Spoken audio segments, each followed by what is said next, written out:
जय हिंद guys. Now start our next video lecture.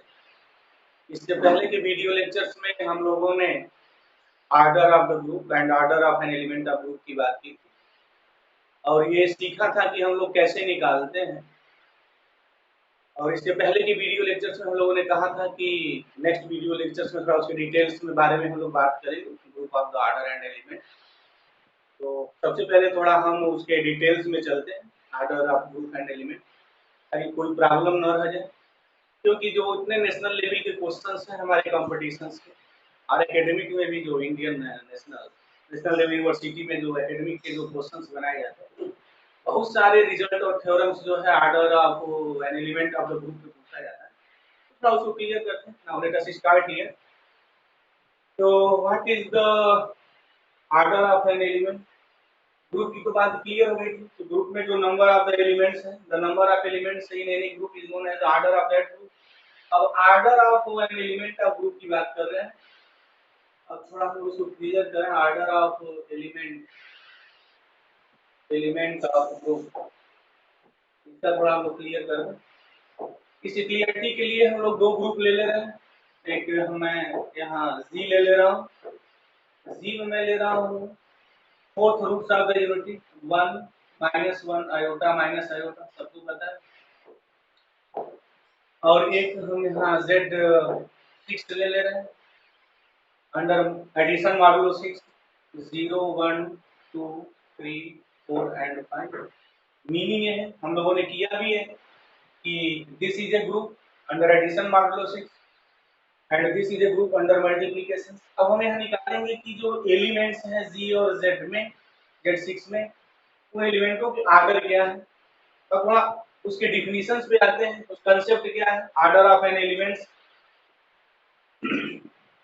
If A be any element of the group Z, then a least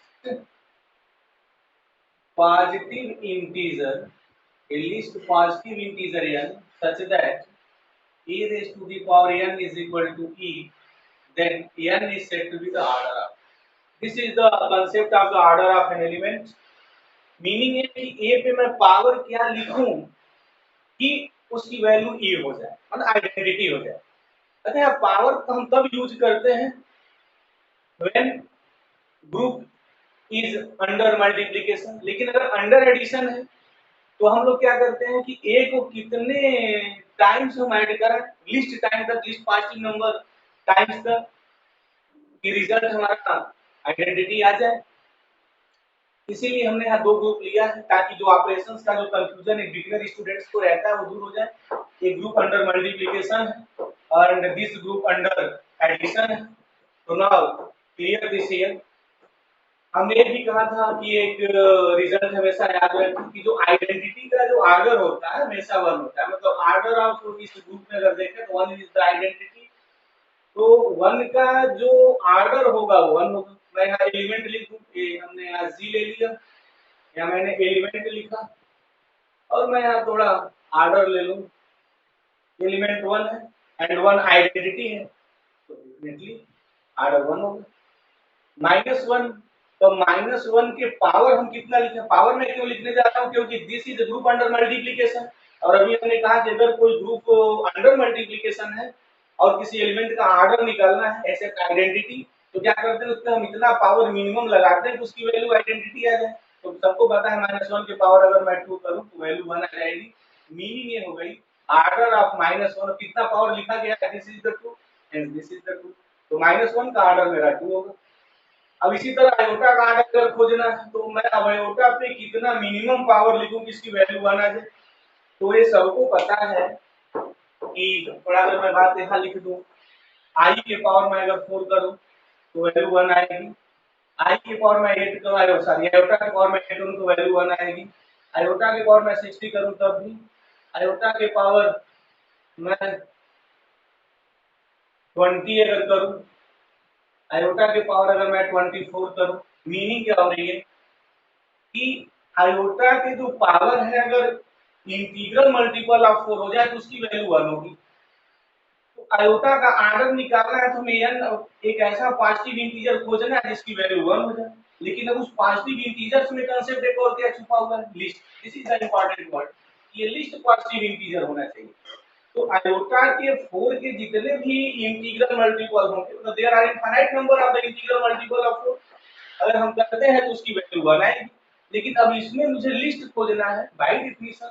हमने कहा अभी तक मैं जो भी कुछ फैसला करूंगा, चाहे वो नेशनल लेवल के हर मैथमेटिक्स के जो कॉम्पिटिशन्स हैं, हर को एकेडमिक है, जो भी है, तो हम डेफिनेशन से ही करेंगे। तो डेफिनेशन में लिस्ट पॉजिटिव इंटीजर है, तो 4 8 16 एंड 1 में जो लिस्ट होगा वो हमारी वैल्यू जो होगी 4 है। हमारी iota raise to the power 4 is equal to, hence guys को क्लियर हो गया कि आयोटा का जो ऑर्डर है दिस इज द 4। इसी तरह अगर माइनस आयोटा के मैं पावर अगेन 4 लिखूं तो इसकी वैल्यू अगेन 1 आएगी, तो माइनस जो आयोटा है इसका भी ऑर्डर 4। तो लिसनर, उम्मीद है कि आपको ये जो ऑर्डर है जी का कैसे निकाला गया है दिस इज द क्लियर।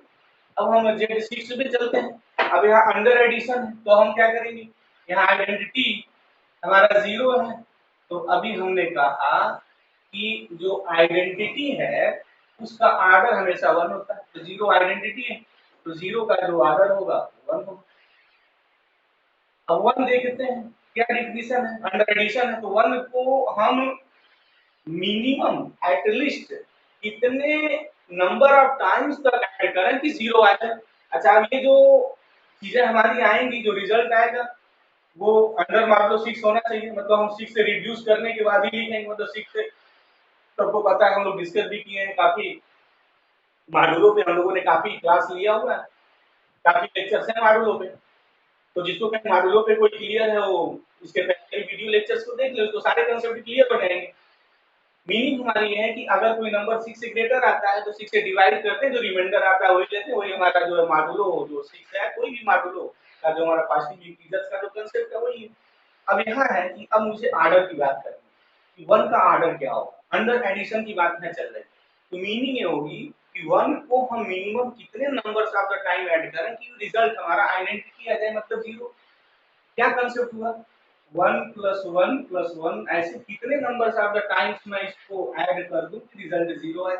अच्छा, 0 आएगा तो मीनिंग क्या हो गई कि अगर 6 से कोई नंबर कम है तो 0 नहीं आएगा, तो 0 तो हम निकाल चुके हैं ऑलरेडी पहले ही। अच्छा, 1 0 है नहीं, अब 1 को कितने टाइम्स तक ऐड करें कि 0 आ जाए, तो मीनिंग ये हो गई कि ये 6 है, और 6 का जो है मल्टीपल है, 6 आए, 12 आए, 18 आए, 24 आए। तो अगर 6 आ जाए, 12 आ जाए, 18 आ जाए, 24 आ जाए एंड ऐसे अगर नंबर आ जाए, तो मॉडुलो 6 की जो दुनिया है उसमें इसकी वैल्यू 0 होती है। हमने क्लास पढ़ा भी था कि 0 क्लास क्या है हमारा। तो अब यहाँ क्वेश्चन हमारा ये होगा, अगर ऑर्डर निकालने जा रहे हैं तो लिसनर को बिल्कुल ही क्लियर हो गया होगा कि 1 को कितने टाइम तक ऐड करें कि वो 0 आ जाए। तो 6 टाइम तक 1 2 3 4 5 एंड 6, अगर इतने टाइम तक ऐड करें तो this is the 6 and 6, this is equal to 0।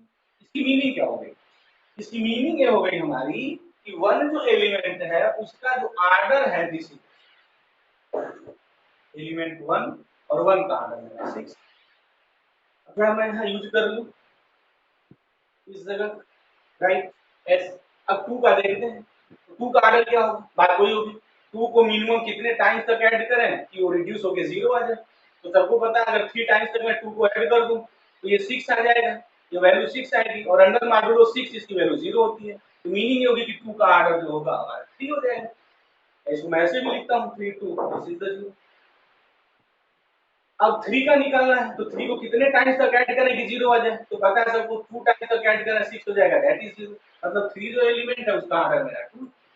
अब 4 आ गया, अब 4 को कितने टाइम्स तक ऐड करें कि अंडर मॉड्यूलो 6 0 हो जाए, तो 4 प्लस 4 4 4 8 4 12, डेफिनेटली ये भी 4 का हमारा 3 है।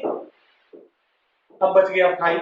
5 को हम कितने टाइम्स तक ऐड करें कि रिड्यूस अंडर मॉड्यूलो 6 तो 0 हो जाए, तो ये तभी होगा जब वो 6 का हमारा मल्टीपल है, यानी 5 को हम कितने टाइम्स तक ऐड करें, या तो 6 आए या तो 12 आए। 5 कितने टाइम्स तक ऐड करें, 12 नहीं आएगा, एक जनरल कॉमन सेंस मैथमेटिक्स की बात है।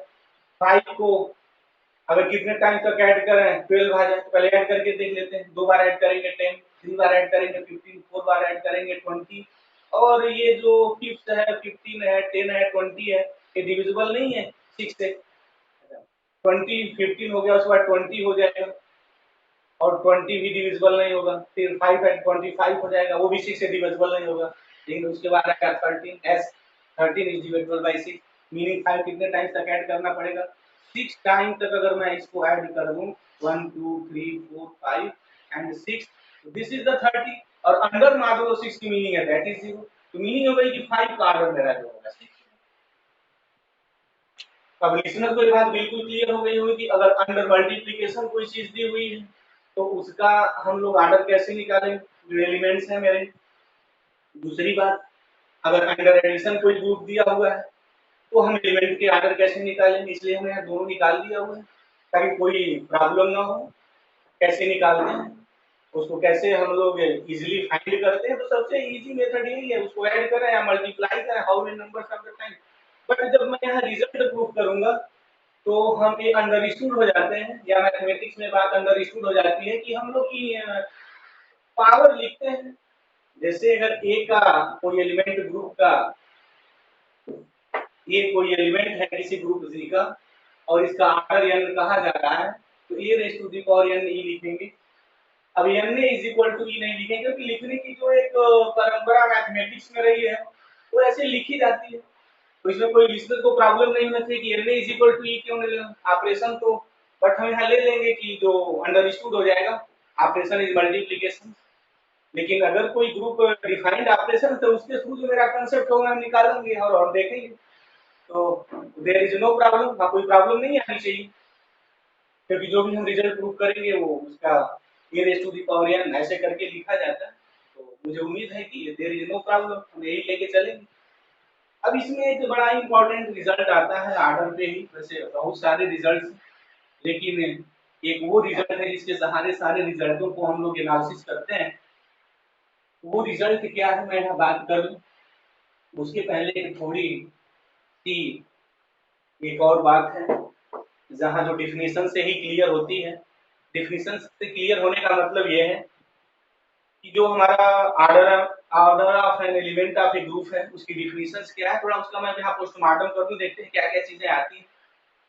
चलते हैं नाउ एस, ये कोई एलिमेंट है किसी ग्रुप जी का और इसका जो ऑर्डर है वो n, तो अगर मैं इसका पोस्टमार्टम करूं तो क्या पता है कि a raise to the power n e होगा और n इज ये जो होगा लिस्ट पॉजिटिव इंटीजर। मीनिंग क्या हो गई कि अगर n इज इक्वल टू 5 हुआ तो a raise to the power 5 ही e होगा और a raise to the power 1 a square a cube a raise to the power 4, इनकी सबकी वैल्यू कभी भी e नहीं हो सकती। मतलब ये आइडेंटिटी नहीं है, अगर आइडेंटिटी होगा तो a raise to the power 1 e हो जाएगा। अगर नॉन आइडेंटिटी कोई एलिमेंट है और उसका ऑर्डर 5 है तो मीनिंग हमारी ये होगी a raise to the power 5 e होगा बट ये नहीं हो सकता। अगर a raise to the power 4 e हो गया, why ऐसा क्यों नहीं हो सकता है? अगर हम कहें कि नहीं a raise to the power 4 भी e होगा तो जो डिफिनीशन है ऑर्डर की वो फेल हो जाएगी, क्योंकि ऑर्डर के डिफिनीशन में कहा गया है कि this is the list positive integer, वो लिस्ट होना चाहिए, मतलब 5 से छोटा कोई नंबर होगा ही नहीं। अब 5 से बड़े नंबर करिए आइडेंटिटी है कोई फर्क नहीं पड़ता है, लेकिन अगर ऑर्डर अगर 5 कहते हैं तो 5 इसमें सबसे लिस्ट पॉजिटिव इंटीजर होगा, a raise to the power 5 equal to e, तब बड़े भी हो सकते हैं। तो एक कॉमन मैथमेटिक्स की बात है कि a raise to the power 5 अगर e आता है, इसका मैं कोई भी इंटीग्रल पावर लिख दूं तो e ही आएगा, क्योंकि e का कोई भी इंटीग्रल पावर वो e आएगा। आइडेंटिटी का मैं कोई भी पावर लिखूं e यही आएगा। कहने की मेरी बात हो गई कि अगर किसी ग्रुप का ऑर्डर n है और हमें ये कहीं मिलता है a raise to the power m is equal to e, तो n और m में रिलेशन क्या होगा हम उसी की बात करने जा रहे हैं। By definition of the order of the group, definitely n less than or equal to n greater than m की संभावना तो होनी ही नहीं, ये होगा ही नहीं। मतलब n की जो वैल्यू होगी वो m होगी और m से छोटी होगी। e raise to the power m e होने का मतलब ये है कि m की वैल्यू n हो सकती है और m की वैल्यू n से बड़ी हो सकती है। और उल्टा क्या है, n की वैल्यू m होगी और m से छोटी होगी। This result is clear by the definition. अब इसी रिजल्ट के आगे एक हमारा बड़ा इंपॉर्टेंट रिजल्ट है और इस रिजल्ट पे बहुत सारे क्वेश्चंस हमारे कंपटीशंस में बनाए जाते हैं। एग्जामिनर इस रिजल्ट पे बहुत सारे क्वेश्चंस को ट्विस्ट करके बनाते रहते हैं। तो पहले इस रिजल्ट को हम समझते हैं, उसके बाद देखते हैं इस रिजल्ट पे कैसे कैसे गेम एग्जामिनर लोग खेलते हैं, कैसे कैसे क्वेश्चंस को सेटअप किया जाता है। तो रिजल्ट क्या है, पहले मैं रिजल्ट थोड़ा लिख दूं। रिजल्ट मेरा ये है कि if a be any element of Z such that order of A is n, तो ये चीज गिवन है कि A जो है G का कोई एलिमेंट है और उसका ऑर्डर n है, then A raised to the power m is equal to E if and only m divides m. m divides m की मीनिंग क्या होगी? अगर हम लोग स्कूल स्तर से डिवीजन एल्गोरिथम की बात करें कि कोई नंबर m को डिवाइड करता है तो m इज इक्वल टू क्या लिखूं, m is equal to n q where q belongs some integers. ये डेफिनेशन होता है, सबको पता है। अगर 4 किसी नंबर को डिवाइड करता है, कोई भी नंबर अगर x है तो x इज इक्वल टू क्या लिखते हैं, 4 इनटू इंटीजर। इसी को हम लोग डिवीजन एल्गोरिथम कहते हैं। अच्छा, अगर वो डिवाइड नहीं करता है तो जो डिवाइड करेंगे तो प्लस आ रहेगा। और आप सबको पता है रिमाइंडर की क्या क्या महिमा है, बड़ा हम अपने वीडियो लेक्चर में बड़ी कागज की बतिया उधेड़े हुए हैं, तो कोई प्रॉब्लम है नहीं वहां समझने के लिए। बस अगर डिवाइड करता है तो ये बात मैं लिखूं m is equal to n फिर q बिलोंग्स सम इंटीजर। ये रिजल्ट है हमारा और इस रिजल्ट को मैं यहाँ प्रूफ करने जा रहा हूँ। मैं सारे रिजल्टों को प्रूफ नहीं करूंगा, मैं उन रिजल्टों को प्रूफ करूंगा जो यूनिवर्सिटी में डेफिनेटली क्वेश्चंस पूछे जाते हैं और जिन पे कंपटीशंस में क्वेश्चन से lakh number of the create किए जाते हैं, उनको तो मैं प्रूफ ही करूंगा और मैं उसको रूट तो प्रूफ करूंगा। क्योंकि हमने फर्स्ट वीडियो लेक्चर्स में ही हमने बात की थी कि हम मैथमेटिक्स में रूट पे वर्क करेंगे और रूट पे वर्क करने के बाद हम लोग एनालिसिस करेंगे और दिखाएंगे कोई भी क्वेश्चंस जो नेशनल स्तर के मैथमेटिक्स के किस तरीके से रिजल्टों को ट्विस्ट किया जाता है, घुमाया जाता है और कैसे कैसे क्वेश्चंस बनाए जाते हैं मैथमेटिक्स के। बस अभी हम लोग इसको चलते हैं, प्रूफ करते हैं। तो नाउ प्रूफ हियर। अच्छा, अब प्रूफ करने की थोड़ी मेथड्स की बात हो रही है, थोड़ा उसकी हम बात कर रहे हैं। ये बड़े बिगिनर स्टूडेंट्स को लेक्चर्स के दौरान में देखने में आता है, उसकी प्रॉब्लम रहती है कि क्या ये चीजें याद करनी है। नहीं, याद नहीं करनी है ना। किसी भी हमारी जो रियल की बात है, जहाँ एनालिसिस मैथमेटिक्स की पार्ट पढ़ी जाती है, ये तो मेनली जो मॉडर्न अलजेब्रा है और लीनियर अलजेब्रा है, बिगिनर स्टूडेंट्स बड़ा डरता है कैसे इस चीजों को याद करेंगे। तो याद करने की जरूरत नहीं है, सिंपली वो डिफिनीशंस को पता करें। डिफिनीशंस क्या है, क्योंकि जो भी रिजल्ट हम क्रिएट करेंगे, जो भी प्रूव करेंगे with the help of the definition, बार बार कहते भी रहे कि जो रूट्स है उसको आप ध्यान से समझें, जो डिफिनीशंस है उसकी मीनिंग क्या है उसी को समझें। प्रूफ कैसे करते हैं किसी थ्योरम को, रिजल्ट को, तरीका क्या है, मेथड क्या है, सबसे इजी वे क्या है। सबसे जो इजी वे है वो ये है कि जो किसी थ्योरम में रिजल्ट गिवन है उसके बारे में पूरा एनालिसिस करके लिखा जाए और उस गिवन को पूरा पोस्टमार्टम कर दिया जाए कि गिवन से हमें क्या क्या चीजें मिलती हैं। उसके बाद अपनी मंजिल को देखा जाए और जब गिवन को हम लोग पोस्टमार्टम करेंगे तो हमें तमाम रास्ते मिलेंगे। अब देखेंगे उसमें से कौन ऐसा रास्ता है जो मेरी मंजिल की ओर चलता है। तो this is the best way to proof the mathematics. Mathematics से प्रूफ मतलब क्या है कि मैथमेटिक्स में कोई थ्योरम है, कोई रिजल्ट है, तो प्रूफ करने का एक बड़ा बेस्ट मेथड है। और जब भी हम कोई चीजें प्रूफ करेंगे तो आज मैं जो बात कह रहा हूँ कि मैं उनका पोस्टमार्टम करूंगा जो गिवन है, उसके बाद में कुछ रिजल्ट्स को हम देखेंगे क्या क्या उसमें यूज है। उसके बाद मैं ये देखूंगा कि मेरा जो टारगेट्स है उस टारगेट पे मेरे जो हमने तोड़े हैं, जिनका पोस्टमार्टम किया, कौन से रास्ते हमें देते हैं। तो now let us start here. Given क्या है मैं पहले बात लिखूंगा और गाइस सबको ये लिखना चाहिए जब भी वो प्रूफ करें। बट ये कंपटीशंस में तो ये सब पूरी थ्योरी लिखने की जरूरत नहीं है, एकेडमिक में तो सब लिखने की जरूरत है, लेकिन जो तैयारी कर रहे हैं वो भी ध्यान से देखें, क्योंकि मैथमेटिक्स को जितने अच्छे तरीके से लिखा जाए, देखा जाए, समझा जाए, कंसेप्ट उतनी चीजें क्लियर होती हैं। चलते हैं देखते हैं गिवन क्या है। A be any element of group. अच्छा, यहाँ एनी वर्ड नहीं भी हो सकता है, ऐसे डायरेक्ट भी लिखा सकता है, लेट ए बी एनिमल group such that what order of a is equal to that is क्या होगा, पोस्टमार्टम कर दिया जाए, इसको उधेड़ दिया जाए, बचिए a raise to the power n identity होगी, वेयर साथ साथ क्या होगा, इंपॉर्टेंट बात यहाँ पे आएगी, बार बार बोलते रहे, where n is least positive integer, least positive integer, ये बात हो गई, इतनी बात की गई। अब मुझे इफ एंड ओनली इफ की बात उन्होंने बताया कि जब इफ एंड ओनली इफ आ जाए तो लिस्टर को बड़ा ध्यान से वो चीजों को समझना चाहिए कि किस रिजल्ट में इफ एंड ओनली इफ है और किस रिजल्ट में इफ एंड ओनली इफ नहीं है। तो जहां इफ एंड ओनली इफ बड़ा क्लियर हो करना चाहिए। तो हम नेसेसरी पार्ट्स में आते हैं, नेसेसरी पार्ट्स में लेट कर लें कि ए रेज टू दी पावर जो m है वो। अब चलते हैं, अभी हमने जस्ट इसी लेक्चर में बात की, अगर किसी एलिमेंट का ऑर्डर ई है और a raise to the power m अगर ई मिलता है तो उससे क्या क्लियर होगा, क्लियर ये होगा कि n की जो वैल्यू होगी वो less than or equal to m, ये क्लियर। मीनिंग ये हो गई हमारी कि अगर n और m में हम रिलेशन हो जाए तो अगर इसको मैं स्टार कह दूं, एक नाम दे दूं और इसको डबल स्टार दे दूं, तो from star and double star क्या लिखेंगे, स्टार क्या कहता है, स्टार ये कहता है ऑर्डर है, तो ऑर्डर की ये सारी बात आएगी, मतलब स्टार यहाँ न देने के लिए मैं पूरा यहाँ स्टार ये दे दूं, ये तो वर्ड्स लिखें, ये वेरिएबल इज लिस्ट पॉजिटिविटी का सच है, ये raise to the power m यही है, तो स्टार डबल स्टार से क्या लिखेंगे कि जो n की वैल्यू होगी लेस देन ये वैल्यू,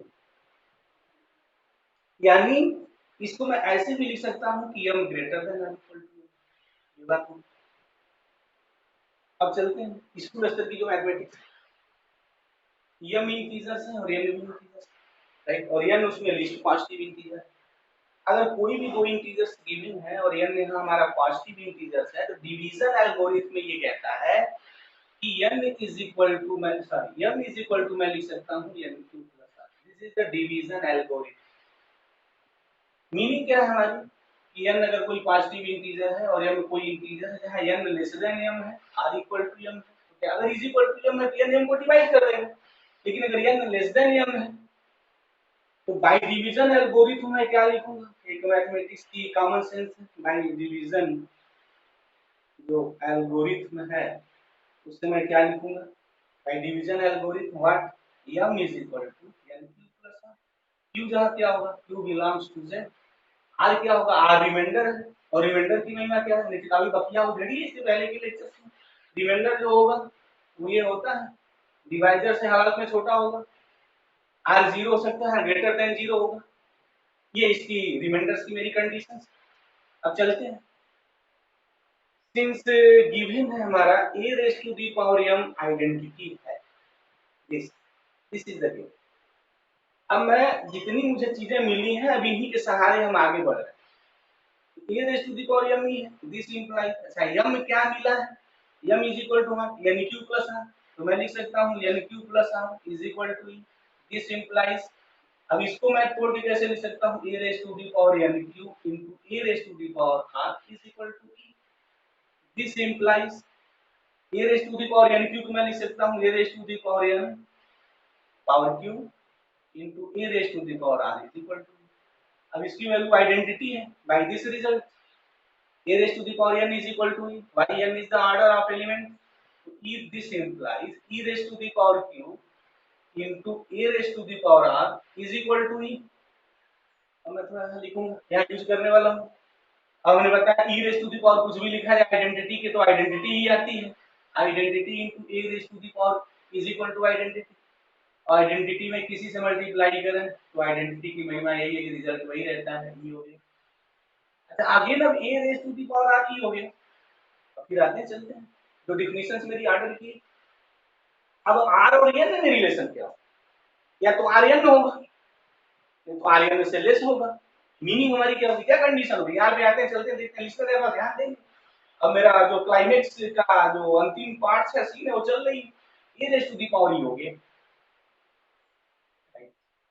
अब a raise to the power e होगा तो आते हैं a raise to the power r, कोई भी पावर अगर e होता है तो उसकी महिमा क्या होती है, ये गिवन है, a raise to the power n e है और एन जो है लिस्ट पॉजिटिव। अब a raise to the power r e होगा तो आर क्या होगा, what is the relation between r and n. Common sense है, बात याद रखनी होगी हमेशा, ऑलवेज कीप इन माइंड। अगर एन आर्डर है किसी भी एलिमेंट का और a raise to the power m e मिलता है तो एन हमेशा less than or equal to m होगा। तो what is the relation between r and n, r and n का जो रिलेशन होगा r less than or equal to m. अब आर एन नहीं हो सकता है, व्हाई, क्योंकि आर हमारा जो है रिमाइंडर है और रिमाइंडर कभी भी डिवाइजर के इक्वल नहीं होता है, सबको पता है, तो डिवाइजर से छोटा होगा। अब यहाँ बात आर्डर की आती है साहब, जो आर्डर है वह एन से छोटा नहीं हो सकता है, क्योंकि आर्डर की डिफिनेशन में उसकी आत्मा में जो लिस्ट पॉजिटिव इंटीजर है, बावजूद इसके ए रेज़ टू द पावर ई है, तो फिर पॉसिबिलिटी क्या बचती है, आर की वैल्यू क्या होनी चाहिए, आर एन नहीं हो सकता है। अब एन से छोटा कोई पॉजिटिव इंटीजर नहीं है कि एक पावर वो किया जाए, आइडेंटिटी मिल जाए। तो लिसनर को बिल्कुल क्लियर हो गया होगा कि क्या होना चाहिए। लिसनर लोग थोड़ा मंथन कर लें इस चीज को, क्या वैल्यू होनी चाहिए। मीनिंग ये है r less than n, a raise to the power e आ गया है और सबको पता है एन आर्डर है ए का, तो a raise to the power n e होगा और एन से छोटा कोई ऐसा पॉजिटिव इंटीजर, कोई ऐसा पॉजिटिव इंटीजर नहीं होगा जहां a raise to the power r e होगा। क्या होना चाहिए, ताबड़तोड़ फैसला हो गया, बिल्कुल सबको क्लियर हो गया होगा। एक कंडीशन तभी होगी only when r is equal to, only when की बात होगी यहाँ, आर को जीरो होना पड़ेगा, आर लेस देन एन है और एन से छोटा कोई पॉजिटिव इंटीजर ऐसा नहीं होगा कि जो ये रिजल्ट दे दे, तो फिर आपको क्या होना पड़ेगा, कोई पॉजिटिव इंटीजर नहीं है, तो only possibility is what, zero. और किसी के पावर जीरो लिखते हैं तो ये वन मिलता है, तो यहाँ जरूरी नहीं है वन ही आइडेंटिटी हो, बस जो भी आइडेंटिटी होगी उसके अनुसार वो सेट होगा। मतलब कहने का हमारा मतलब क्या है, आपको जीरो होना पड़ेगा वहां। और हमारा रिलेशन क्या था, e raise to the power r e हो गया, तो this implies r is equal to 0। अब तक जो कंक्लूजन हुआ r is equal to 0, since हम लोगों ने लिखा था m is equal to n q plus r, ये था। अब putting r is equal to 0 तो m is equal to n q। अच्छा m is equal to n q का मतलब क्या हो गया, this implies n divides m, मैंने बताया था मैं कौन सा वर्टिकल लाइन यूज करते हैं डिवाइड्स करने में, ये रिजल्ट मेरा प्रूफ हो गया। अब इसमें मैं लिख सकता हूं कि n m को डिवाइड करता है, नेसेसरी पार्ट है, इस प्रूफ का नेसेसरी पार्ट्स हो गए। अब सफिशिएंट पार्ट क्या है उसको थोड़ा देख लेते हैं, what is the sufficient part. अब सफिशिएंट पार्ट में हम उल्टा ले लें, कन्वर्स ले लें, कन्वर्स अगर लेते हैं तो क्या होता है, सफिशिएंट पार्ट्स में आते हैं, लेट कर लें, व्हाट लेट, ये ले लिखा जाए, दूर हो गया था, let n divides m, this implies m is equal to n q होगा, सबको पता है, कॉमन सेंस है। जहां q क्या है, q belongs to some integer s। अब सिंस हमने कहा है कि let n divides m, n m को डिवाइड करता है और m इज इक्वल टू मैं n क्यू लिख सकता हूं, तो मैं ये दिखाऊंगा कि a raise to the power m e हो जाएगा। अब a raise to the power हमारा m जो है, a raise to the power m e होना पड़ेगा, हम ये जानते हैं a raise to the power n e है, मतलब ये है तो बड़ा इजी है, इजी में टैकल किया जा सकता है, कोई प्रॉब्लम नहीं है। सफिशिएंट पार्ट प्रूव करने में केवल चुटकी बजाने पे बात हो जाएगी। Since a raise to the power n is equal to e, अगर a का n है दैट इज गिवन।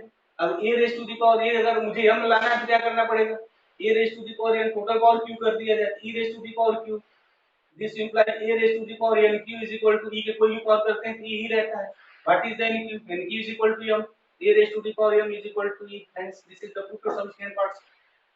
कोई प्रॉब्लम नहीं हुई।